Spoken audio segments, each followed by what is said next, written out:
fedde heblo sukaɓe africa takkusan yoni to Cilogne to Dabia Odeji to Kobbil to Wourossogui to Boyinaji ko on takkusan jula ha e nder galle ceerno Bokara Alpha Ba to hoore fonde e ko taari ɗum kala ene jeeya e gardidi kabaruji men to leydi Mauritanie ma jaa ha to Nouadhibou ko bato awoɓe goto yuytoon hanki walla bien laana awoɓe ko famdi kala yimɓe nayo mbasi hen pittali men to leydi Sénégal ma en kaali jillu Macky Sall waɗi kikiɗe hanki o nder Touba to leydi Mali bandawo e cukko muɗum hono colonel Assimi Goïta ɓe joddima ñalawma hanki o e Moukhtar wana hoorede jagorde Kesapul cuɓaɗo e oɗo saaha joni to leydi Togo for ñasema ko hoorejo leydi ndi o suɓima debbo o waɗi ɗum hoorejo jagorde makko ko ngol woni lawol garwenigol noon tukki ko leydi Togo heeɓi indépendance koɓe keeɓa hoorejo jagorde debbo to leydi Côte d'Ivoire ma en jaaha to Bouaké noon ko pellodiral mawgal no fewi wanno toon waɗi ɗum pellodiral jungal waɗi toon sara radio télévision Bouaké yimɓe hewɓe joguinoma hen kulhuli cikkanno ko coup d'état to leydi Burkina Faso ma en kaale jojjingol ko fate ɗereji yiɗɓe kay jeeyede e biriji gembantoɓe gardigu leydi ndi udditama ko ñande lewru ɗiɗi lewru dartoɗo ɗum uddete bisimilla mone ketki hotondirte joni pirana patiren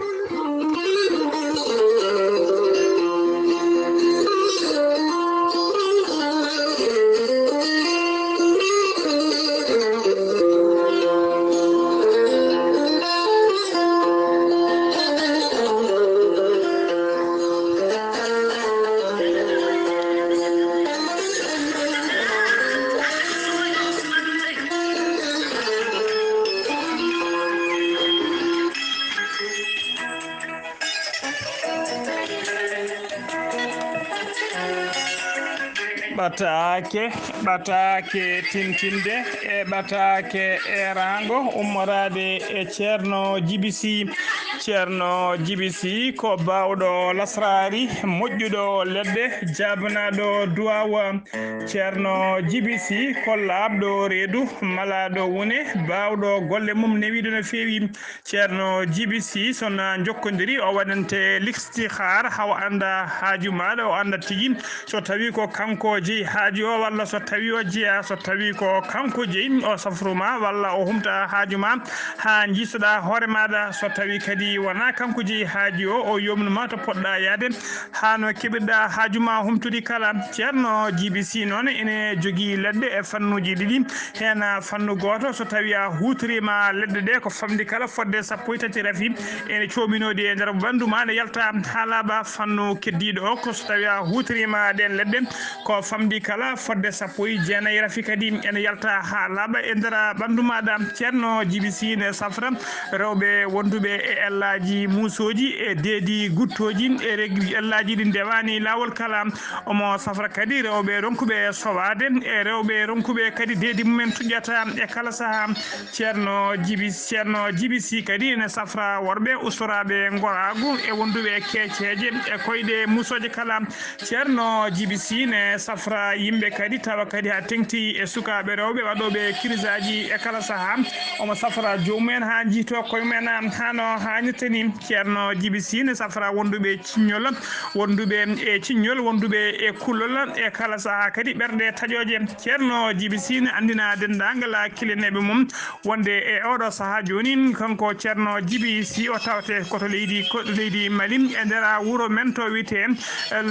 nder wuuro meɗen to wiyete Nioro to wuuro men to wiyete Nioro Mango lamorgo julɓe ko toon tigui kanko ceerno Djibisi o tawate kala jiɗɗo jokkodirde e ceerno Djibisi tawi ko numéro makko leydi Mali mbatta ko 77 08 52 36 so tawi noon ko numéro makko WhatsApp ko numéro leydi Mauritanie mbatta ko 47 22 80 84 so tawi noon ko yiɗɓe jokkodirde ceerno Djibisi omo jogui tigui base makko principal tawate ko to Nouakchott so tawi ari ari ha to marché ne tek ɗo so tawi a noddi oɗo numéro woni 48 62 54 07 ma hawre ceerno Hamdou Ndongo ko almudo makko ko ɗon woni walla mbaɗa 32 62 04 99 ko ceerno Alassane Sy ko almudo makko kadi ko miñi ko ɓen ɗiɗo goni to base mo nakchata ceerno Djiby Sy ko newiɗo o rewete haw anda tigui ko gonduɗa so tawi kadi o andi ka miskino Allah a ala doole o safuma ha cella tawa hay mbudu a yoɓani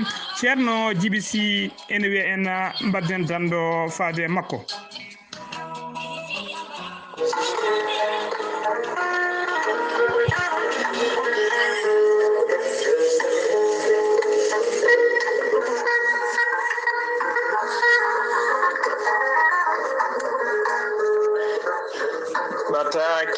batake tintinde e siftinde ummorade e maître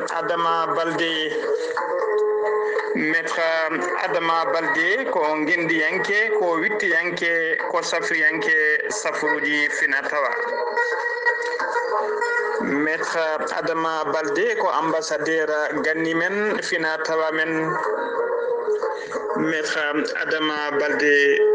ko laaɓaɗo ƴewgal moƴƴuɗo longal pirowo koyɗi bawɗo golle muɗum. Maître Adama Baldé ko opérateur économique. Maître Adama Baldé ko spécialiste médecine traditionnelle baɗaɗo rekkoni mondialement joguiɗo seedantagal mum ha timmi. Maître Adama Baldé ko gardiɗo fedde wietende mouvement mondiaux de la renaissance Peul. Maître Adama Baldé ko cuusɗo gonga kaɓantoɗo leñol fulɓe jiɗɗo pulaku. Maître Adama Baldé ko jawranɗo ronkuɓe hebde kayitaji ha tingte ɗanniyankoɓe. Maître Adama Baldé ko jawranɗo rewɓe wonduɓe seydani ronkuɓe resede e wonduɓe gorko ladde. Maître Adama Baldé ne yawrani worɓe usraɓe goragu e worɓe jippiɓe leece e fiɗaɓe. Maître Adama Baldé ko jawɗo ittude dabari écorté e liggueyaji bonni baɗaɗi e neɗɗo. Maître Adama Baldé caggal nde waɗi tour du monde e nder windere he kala hollirode ganni men fina tawa men e ñaruga men. Maître Adama Baldé arti e oɗo saaha joni omo tawe nder Dakar lamorgo leydi Sénégal ko toon tawte bureau ji makko to cité Dalal Jam. Kala jilɗo ɗo ko ɓurɗo labde mbatta ko 33 877 0034 walla mbaɗa 33 877 0035 ko numéro uji bureau ji makko. So tawi ko numéro makko téléphone numéro portatif WhatsApp makko mbatta ko 77 454 27 09. Kettude kaburuji mon e demgal pulaar Afrique, Asie, Europe, Amérique, Moyen-Orient, Océanie.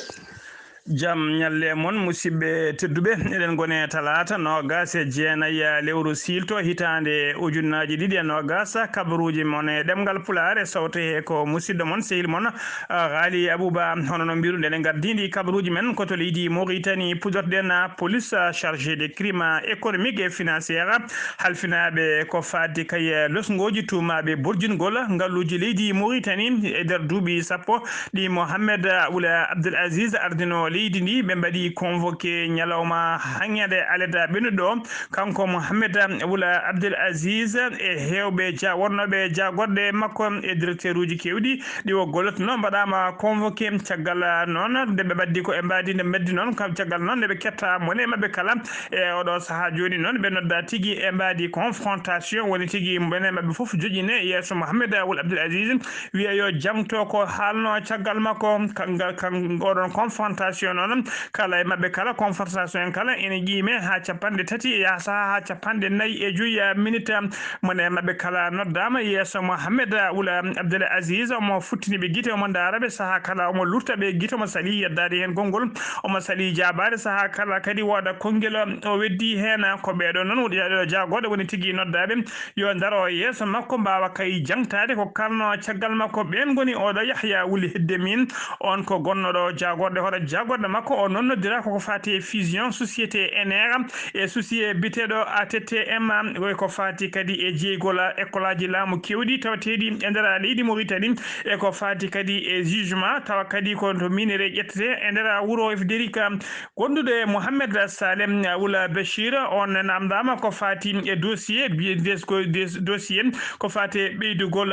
centre national de pathovirologie wula Mohamed Abdallahi wula Ouda on noddama yo ar jangto ko fati kay e nyamande ko fati e nyamande be cuube nyamande be lumno taw nyamande buttere be lumno société biteɗo en non ko société walla mbiyen ko entreprise mahnoɗo ko fati aéroport mawɗo mo Nouakchott wondude e financement kadi taw ko financement oɗon centre biteɗo centre national de pathovirologie on centre ko fati financement ko on dossier kanko wula huda on namda ko on dossier on namda wondude goddo ne wiye Mokhtar wula Ndiaye e oɗo saha joni gondo directeur général société sinim on nodda ko fati annexe pré mo pré non mo mabbe lumno mo laamu ngu lumno oɗon société biteɗo NGA e saha kay magol aéroport mo Nouakchott e jeegol écolaji laamu jeegol écolaji laamu e dokkirgol boy woni galleji kewdi e ndara leydi hen ɓe noddi kadi biteɗo Hassina wul Eli non koko fati e marché jugement mo Fderica ɓe noddi kadi Sidi Mohamed wul Chelvou non koko fati e magol centre national de pathovirologie mo Nouakchott ɓe noddi kadi biteɗo Bamba wul Demba on koko dossier koko fati Azimex police o kadi convoqué gonnoɗo commissaire sécurité alimentaire hono Sidi Ahmed wul Baba on ne ko yo ara haala nabe kay ko fati e codgol aliment de bétail woni tigi codgol aliment de bétail kewde no fi woni tigi ko fati e codgol jamde dabeje ha joni ko leydi Mauritanie kedonen laamu leydi ndi fuddima ko fodnino wuro Atara ko fati kay ko fodnino wuro Atara ko taari dum kala be podnima be non e odo saha joni asande be forage uji no fewi mawdi no fewi bele kay Atare ko taari dum kala ne serta e dom ka halaba machine aji gasoji forage uji don hollirama tigi e oɗo saha joni ɗi jettima to Attara e oɗo saha kanji machine aji ɗi kala ɗina ngari tawi to nokku biteɗo legal bitegal Archey Sila noon e ndera Attara no ko fodore noon hoorejo jaggorde leydi ndi fodanno kay kene wona joni balɗe ɗiɗi o fodanno tawa kadi ko député mo Attara caggalde député mo Attara noon yabbuno koyɗe mum ari kay ha jodi e makko haalnimo tigi e oɗo saha joni Attara ko taari ɗum kala ene wondi e ɗom ka mawka no fewi o fodaninoɓe ɗon kanko hoore jagorde oɗo saha joni wonde kay ma ɗum gasa ha laaɓa balɗe ɗiɗi pawti hen ko joni ɗi waɗi ɗiɗon machine aji noon yetti tigi to Attara hollirama noon ɓoyata maɓe puɗɗo yiilade kay to diƴƴeɗe keedi heɓe mbawa kadi yiilade yitude ndiyam ɓe mbaɗa forage uji ɗin mbiɗen noon ko ɗaɓɓade député mo Attara biteɗo Ahmed Wul Abdallahi ko on ɗaɓɓi noon ɗaɓɓade yesso hoore jagorde leydi ndi ko balɗe ɗiɗi fawti hen woni machine aji ɗi jetti e juuɗe mabɓe ha joni ko leydi Mauritanie keddoɗen Rafi taw ko kulɓiniɗo tawateɗo e oɗo saha joni joɓotoɗo pittali kadi tawateɗo e ndera leydi Mauritanie on Rafi noon ɓe mbiyata ɗum ko Rift di Valley noon e Rift Valley fièvre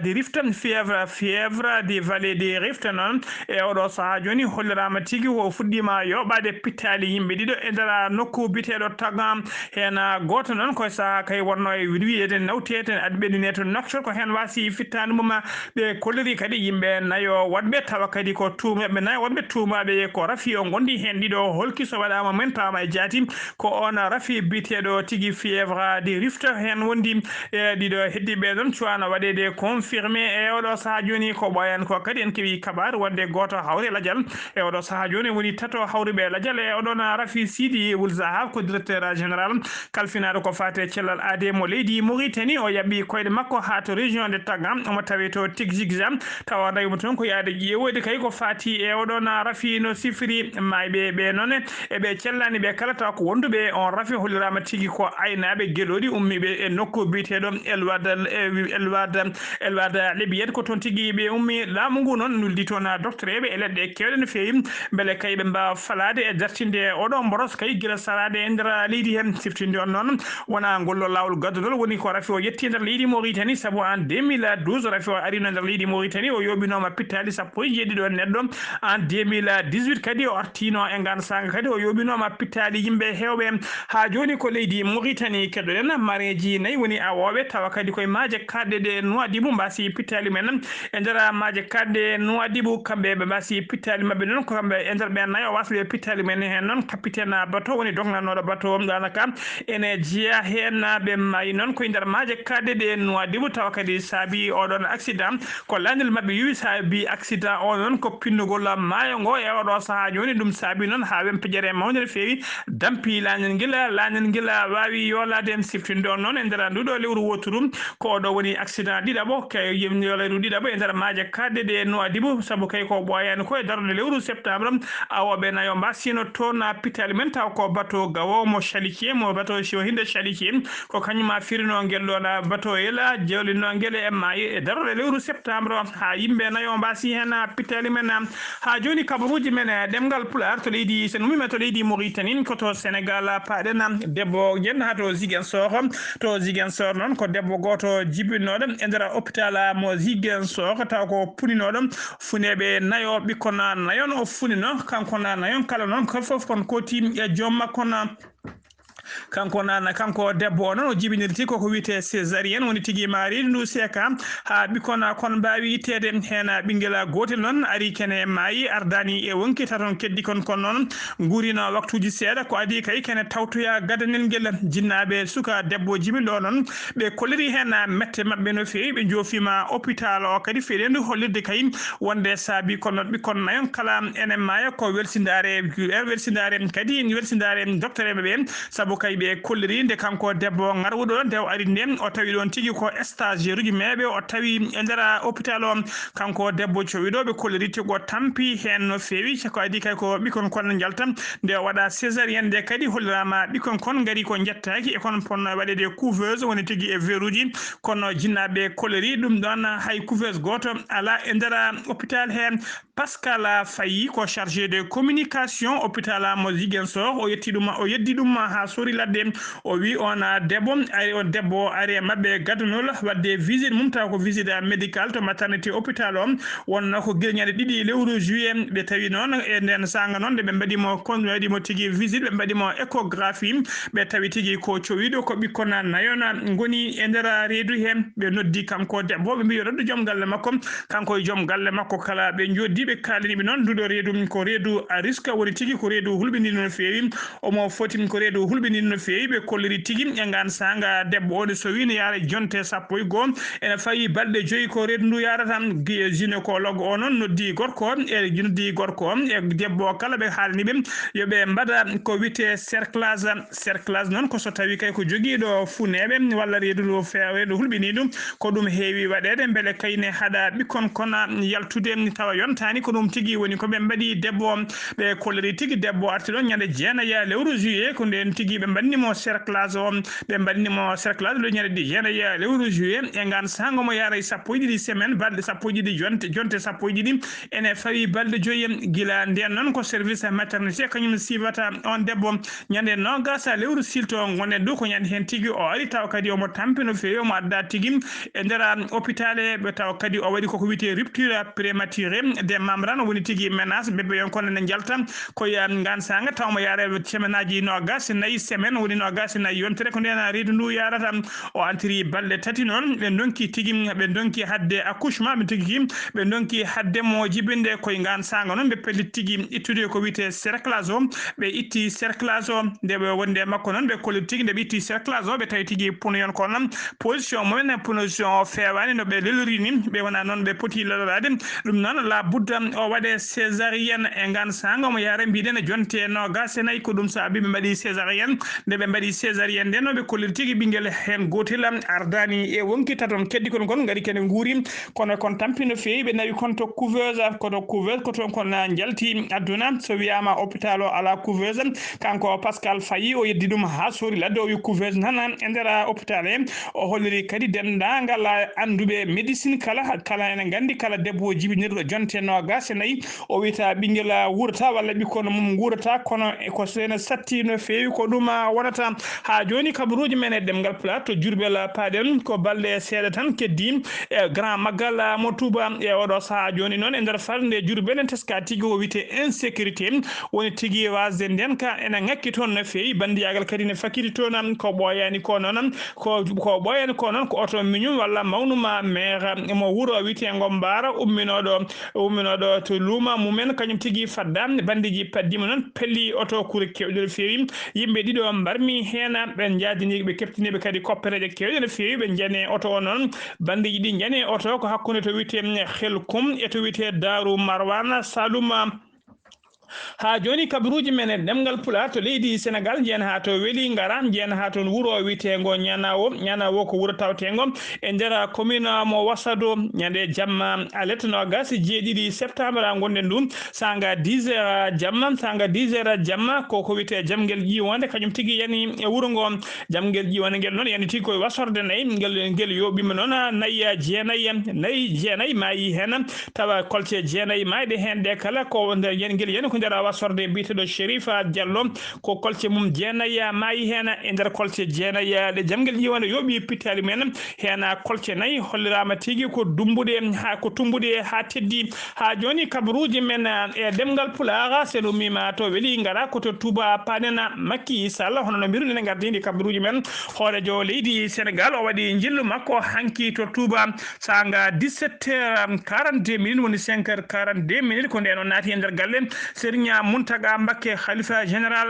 mo Mouride khalifo bismo mamonon katuki kanko e jom suudu makko be bisma non ko to galle makko to wite Darou Mimam ko ton be bisimo kanko e jom suudu makko bitedo Mariam Faisal e gonnodo hore jagode makko e odo sa joni gondo secrétaire général à la présidence Mohamed Bouna Abdoulaye Dione arno jabbade be non ko arno jabbade be non e bismade be ko bitedo Serigne Bassirou Mbacké Abdou Khader Mbacké e Serigne Cheikh Abdoulaye Mbacké gende Fatima ko be do ngari jabbade be Macky Sall khalifa général mo Mouride jewtidi ko juuti be jangtima ko gede kewde ne fewi Macky Sall hesditini gilli mudum e korsa mum faade e kanko khalifa général o faade e makko non nyaagade mo duaw e hollude kadi kanko Macky Sall holliri tigi wonde omo holliri tigi wonde omo jogi tigi omo holliri tigi ma o jokkitam dendangal sanceji e dendangal eboje mo khalifa o jofi fedede mudum e di fuddi e ndara tuba kala ma o jokki dum hano hanirtini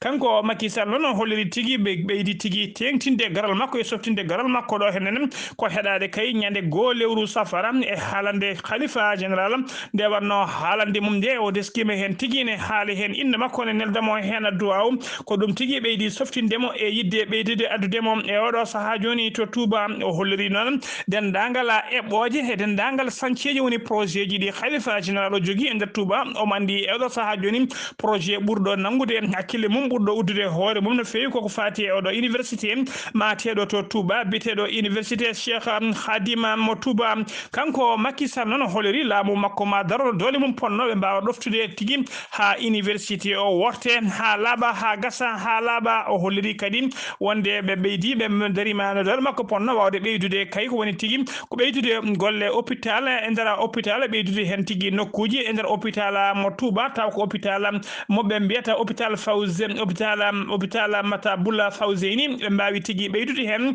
taw golle ɓeydade hen ɗe jaaru mum ene qime ha 6,7 woni milliarduji jeegom piccal jeeɗiɗi ɗum tigui woni jaaru mum ko ɓeyda e nder on hôpital Macky Sall kadi holliri wonde oɗo saaha joni hôpital kesso nanama ha fuɗɗima ma heede didama to wiyete Darou e dow lawol Darou ma hôpital o gas non ɗo e lebbi jeegom ma golle ɗe gasa ha laaɓa e nder lebbi jeegom ma wattu gollade ha no hannirta ni tawa on hôpital ko fewnata ɗum jaaru mum ko 32 milliards francs CFA mo leydi Sénégal ñamata ko fati noon e coronavirus kanko Macky Sall o yetti o manti khalifa général e darde mum kay e wawde ɗoftude leydi ndi e wawde ɗoftude laamu ngu kay e haɓade o rafi biteɗo coronavirus e yamirde kala saaha kaɗoje yamirde kala saaha ko docteur ɓe mbi e salade kaɗoje docteur ɓe kala saaha o holliri kadi ko fati e Touba kanko Macky Sall o holliri wonde khalifa o mo yananama khalifa o ma rokku yamirore faade dendagal almuɓe ɓe yo mbat kay ko docteur ɓe jamiri kadi yo calo ko docteur ɓe kadi ko fade mbadi haɓade rafi coronavirus o mandi kadi so khalifa o rokki konngol muɗum dendagal almuɓe kala ma keddo e ndigal Macky Sall noon arani goto o arde c'était timmuɗum mbiɗen o arde joom suudu makko wondude e Boun Abdoulaye Dionne o ardi kadi e Ali Guy Ndiaye wondude Mohamed Salah e Augustin Tine e wondude e Mbaye Ndiaye e Abdoulaye Daoud Diallo Dame Diop e wondude e Mor Ngom e wodɓe ɓeɗo kala ɗoftino Macky Sall ha to Touba ha joni ko leydi Sénégal keddoɗen Abdoulaye Diouf Sarr e gollodiɓe mum ɓe kolliri tigui ɓe mbaɗi no ɓe kewi wadde kala subaka e sanga 10 heures holli huccidirde leydi Sénégal kala andi ɗum e oɗo saaha joni to rafi coronavirus o yarata ɓe kolliri tigui e ñalaw nder waktuji nogas nayi nuɗe ɗi jaa sakke ɗi o holliri tigui fodde temedde jeenayo e nogas neɗɗo tumanoɓe ko fiɗaɓe coronavirus kolkisama e nder holkiso he noon nogas e jeegomo tawawa e jaati ko fiɗaɓe e nder ɓen nogas e jeegomo noon hen jeeɗiɗo ko contact suivi jeetato ko cas importé woni tuɓe caggal leydi tawa kadi ɓe jiita koto aéroport Blaise Diagne 11 heddiɓeɓe ko cas communautaire o holliri kadi 10 temedere yimɓe nayo e nder ɓe cellano ɓe kefti cellal mumen paati galleji mumen e nder ɓe cellano jeetato en tampino fewi ma mbalite to banggue fofango neɗɗo goto kadi hawri hen e lajjal e oɗo saaha joni leydi Sénégal ne yara 14 ujunere temedde jeenayyi capanɗe nayi e yimɓe joyi winitiɓe doggol corona hen 12 ujunere temetere capantato e joyi kefti cellal mumen hano hannirta ni temedde tati e yimɓe sappo kawri hen e lajjal e oɗo saaha joni ujunnaji ɗiɗi e temedde capanɗe jeenayo e jeenayo nana keddi e juuɗe safroɓe seno mima to leydi Sénégal koto leydi Mali paɗen colonel major Bandaw ko noɗo colonel major jaaɗo retraite oɗo saaha joni ko kañum tigui woni hoorejo leydi Mali e mbadi hoorejo leydi Mali e mbadi transition kanko Bandaw noon hoorejo leydi waɗi tigui visite makko gadano e nder leydi he o waɗi tigui ko yaɓɓude ɓornade paɗe makko kay yaɓɓude koyɗe makko yaade ha to galle Diom Kounda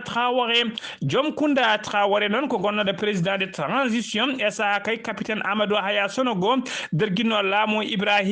ATT woni Amadou Toumani Touré ɗum wonno ko hitande ujunnaji ɗiɗi e 12 Diom Kounda Traoré noon ardinoma leydi ndin e saaha kay ha sungoji mbaɗi taw kadi ko ɗin sungoji dokkuno Ibrahima Boubacar Keita arɗo folgu wonno koye septembre 2013 oɗo visite noon o Banda waɗi faade kay e Diom Kounda Traoré ko signal fort woni tigui o signal mawde no fewi ko wirdande mawde wonande dendagal ɓesgu Mali kala e oɗo saaha joni ittuɓe hoolare mumen e yakari mumen kala e jorta mumen kala ene pawi e makko ha joni ko on fannu keddoɗen Bandaw ko hoorejo leydi Mali e mbadi transition o besmima hanki hoorejo jagoɗɗo makko keso pulcuɓaɗo e oɗo saaha joni biteɗo Mouhtara Wan noon en tawtora audience o colonel Assimi Koita on ko cukko hoorejo leydi ndi e mbadi transition ko ngolɗo noon woni lawol garwanigol ko ɓeɗo tata kala ene joddo e nokku goto ɓe jewtidi noon keɗe kewɗe no fewi ɓe jewtidi noon ɓe jetti woni sababu audience o noon ko yidde yewtude kay e ƴettidde peeje kay ƴewde kay hol peeje ɗe ɓe ƴettata e oɗo saaha joni haɓe mbawa awƴude lanakaɓe awƴi ɗum ha wawa kostude tigui e tufde hano hannirta ni ko ɓuuri yaccude ko ɓuuri tengtude noon e yewtere mabɓe ɓe kaali tigui koko fati e paix et sécurité woni jaam e ndenka e kisal e nder leydi he eko fati e réforme institutionnel eko fati e réforme politique politique ha social kala ha joni ko leydi Mali keddoɗen nan to leydi Mali noon jen ha to wiyete DJ ni ne tawe e nder siècle mo kolo kanim ko wat boniɓe noon jeeyitiɓe ha teddi jeeyaɓe pelle ceɓetiri kañumen tigui mbaɗi toon jangu mumen ɓe gaari noon ko dow motoje ɓe hen gaari ewtoji mumen ɓe mbaɗi jangu mabɓe noon janguji mabɓe noon e poste gendarmerie wondude e poste douane mo jigoni ɓe jooɓima fittanu douanier goto ɓe mbarmini kadi douanier keddiɗo ɓe jaadi kadi e petelaji ɓe jaadi e petelaji e kuure kewɗe ɓe jaadi kadi e moto goto taw ko garɗo jaadude e jamanu mo hinde sanili taw ko moto gendarmeɓe on tigui woni moɓe kepti e juuɗe gendarmeɓe petelaji men kala ɓe jaadi hen ɓe naati e soyde e oɗo saaha ɗum noon wonno tigui ñande no gas en ayi lewru silto gonɗen ɗum ɗeɗo balle kadi koye on fallu koye on nokku e dow lawol hakkude to wiyete Nara Guive e militaire uji janatno ha militaire uji kewɗe Madinaɓe mbasi hen pittali men ha joni kabaruji men e demgal Pulaar se nummima to leydi Mali koto leydi Côte d'Ivoire paɗen ñande jamma alede ene wiyata altine ɓenno ɗo ko piyande gurde juɗɗe jokkodirden nana tigui sara tigui radio télévision mo Boaké woni sara RTI mo Boaké saaha piyande ɗe noon yimɓe hewɓe ha tengti e jalluɓe e kanal ɓe mbawino tigui jogade hen fayre mawde no fewi saabu yimɓe hewɓe joguinoma kulhuɗi miijade kay ya taw wona kadi coup d'état woni tigui e fewjede e nder leydi he caggal ɗum noon tawama tigui ɗen piyande gurde wonno tigui hakkude dadiɓe leydi ndi halfinaɓe ndenka e kisala no wuro Boaké ko kañumen pellodiranno e bandi goto wat boniji cuuɗinoɗo taw donnoɗo moltoyi e hôtel goto tawateɗo sara radio télévision mo Boaké ha joni kabaruji men e ɗemgal Pulaar to Burkina Faso paɗen fuɗɗima joƴƴingol ɗereji candidature ji noon yidɓe jeeyede kay e biriji ƴamoyoɓe lefol lardade laamu ngu fuɗɗima noon fodde noon mbiruji sappo e oɗo saaha joni puɗɗima joƴƴinde ɗereji mumen e nder ɓen sappo fuɗɗiɓe joƴƴinde ɗereji men tawe hen rokko marka Christian Kabouré hoorejo leydi ndi wondude e oɗo biteɗo Edi Kombogo on noon ko gon jeeyaɗo tigui e landa taw kadi ko landaka Blaise Compaoré arde noon wondude e oɗo biteɗo Yacouba Issaga Zida gonnoɗo hoorejo jagorɗo leydi ndi e mbaadi transition tawateɗo e oɗo saaha joni to moltoyiɗo to Canada hayɗo noon hollirama tigui joƴƴingol ɗereji ɗi puɗɗima ko ñande 2 lewru octobre darton ɗum ko nden tigui ɗum dartoto ha laaɓa ha joni kabaruji men e ɗemgal Pulaar to leydi Togo paɗen lebbi jeeɗiɗo joni noon ko leydi Togo yaltino e sumgoji mum sumgoji hoorejo leydi ɗina sumgoji noon bannoɗi ñande no gas e 2 lewru février hitande ujunnaje 2 e no gas keɓno dokku sabinoɗe kay ha for ñasse mba noon gonɗo hoorejo leydi ha heɓti polgu muɗum e oɗo saaha joni noon hollirama tigui o suuɓima hoorejo jagorɗe makko kadi ko debbo o suuɓi o biyeteɗo